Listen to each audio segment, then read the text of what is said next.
If God is love, how can He send anyone to hell?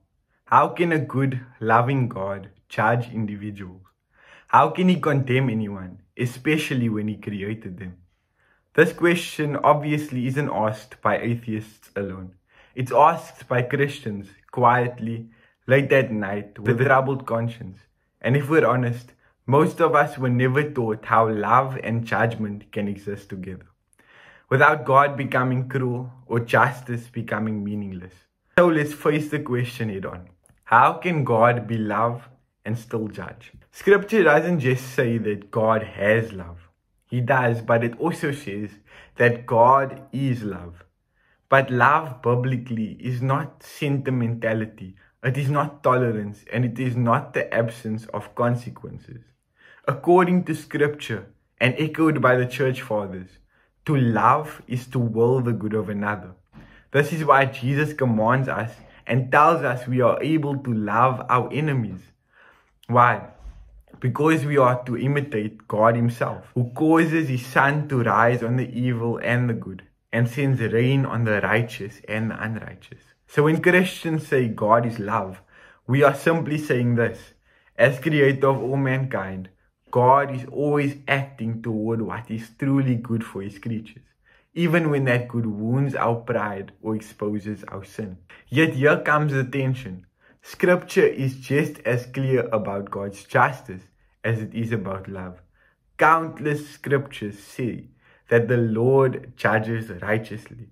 Romans 2 verse 6 says that God will render to each one according to his deeds. And Daniel 12 verse 2 says that at the end of days, some will rise to everlasting life, and some to shame and everlasting contempt. This is not divine cruelty. This is a moral reality that we all have to face.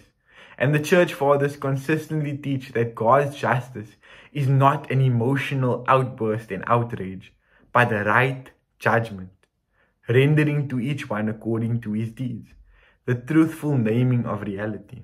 St. Augustine says, in essence, God does not punish because He delights in pain, but because disorder cannot coexist with holiness. Justice is love refusing to lie about evil. Here's where many people go wrong.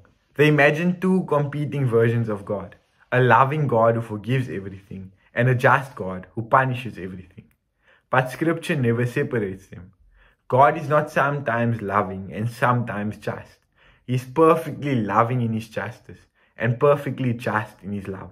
This is because the Bible does not ultimately describe sin primarily as a rule breaking, but as a relational rupture. Isaiah 59 verse 2 says, "Your sins have separated you from your God." From birth, humanity lives under the effects of sin, and throughout life we actively participate in it.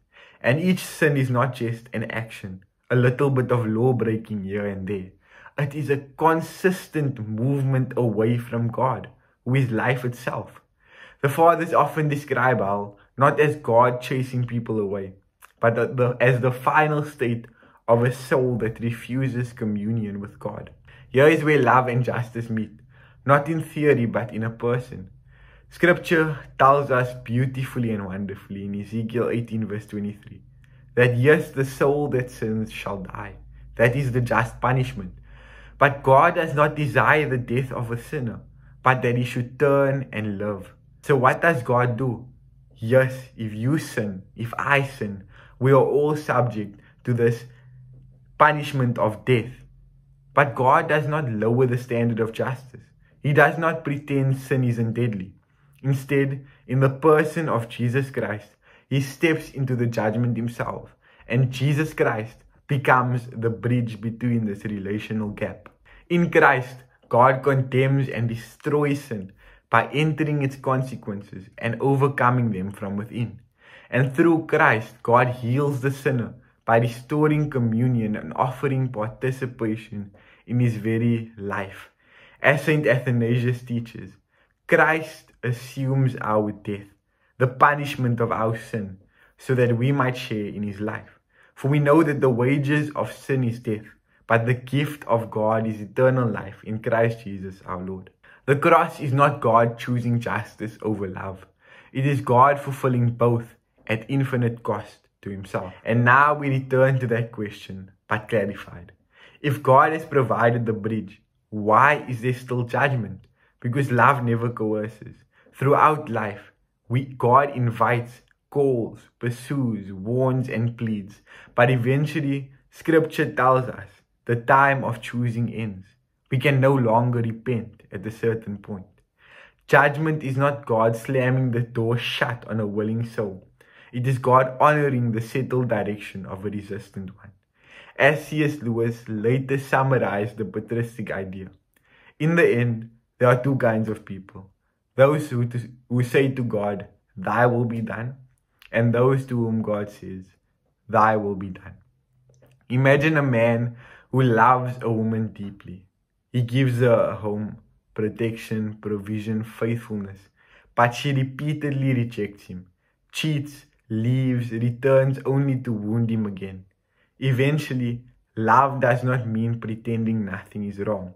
Love allows her to leave, not because he stopped loving her, but because love cannot force communion where it is despised. Hell is not God just throwing people out of his presence in rage. It is a just judgment, yes, but it is also God finally allowing the soul to live without his grace, the very thing it has persistently chosen. Love is not tolerance. Love is choosing the true good of another. God's love is universal in invitation. God's justice is universal in truth. When we believe the good news, we receive God's love, and he draws us into eternal communion. And when we reject it, God does not stop being loving. He still rains down on the righteous and the unrighteous. He still rises his sun on the good and the evil. He simply allows us to live with the consequences of separation from him. And that is why God can be perfectly loving and still judge. Because judgment is love refusing to lie. God bless.